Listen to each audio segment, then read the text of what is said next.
The downfall and subsequent execution of King Charles I were the culmination of a prolonged power struggle between the monarchy and Parliament, deeply intertwined with the monarch's unwavering belief in the divine right of kings.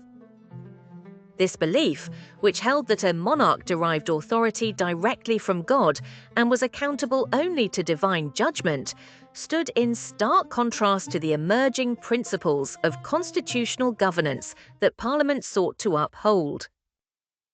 King Charles I was a staunch advocate of the notion that monarchs wielded absolute power, a conviction that led to a strained relationship with Parliament.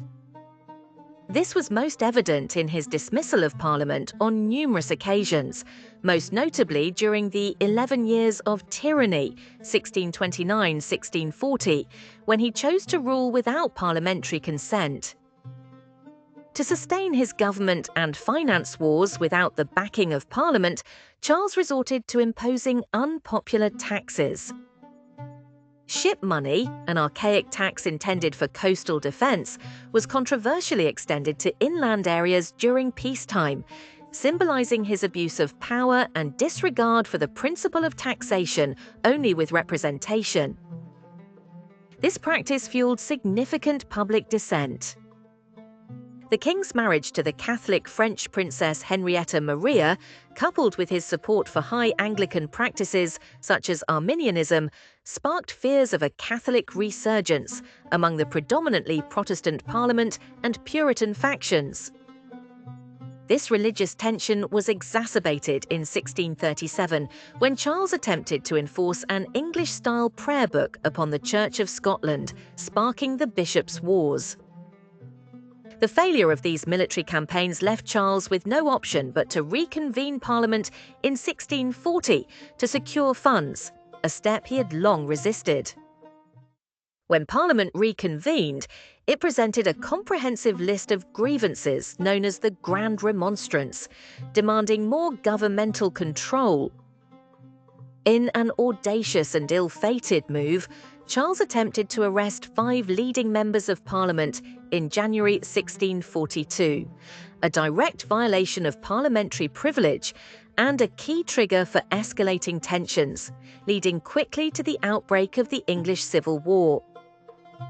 The ensuing conflict, lasting from 1642 to 1651, saw the Royalist Cavaliers pitted against the parliamentarian Roundheads, with Oliver Cromwell as a central figure. Parliament's creation of a professional new model army gave them a pivotal advantage, evident in decisive victories such as the Battle of Naseby in 1645. Even after defeat and capture, Charles remained steadfast in his pursuit of absolute power, engaging in secret negotiations with various factions, including the Scots, leading to the Second Civil War.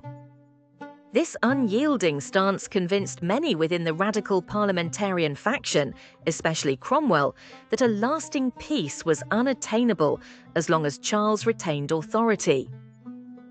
The realization that King Charles was culpable for continued conflict and irreconcilably opposed to a constitutional monarchy led to his trial by a purged Rump Parliament for high treason and waging war against the realm.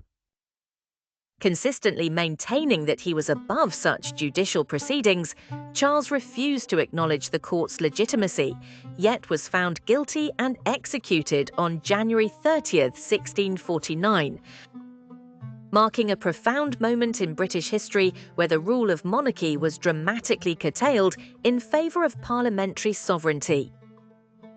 Thank you for watching. Make sure to like and subscribe for more royal history at your fingertips.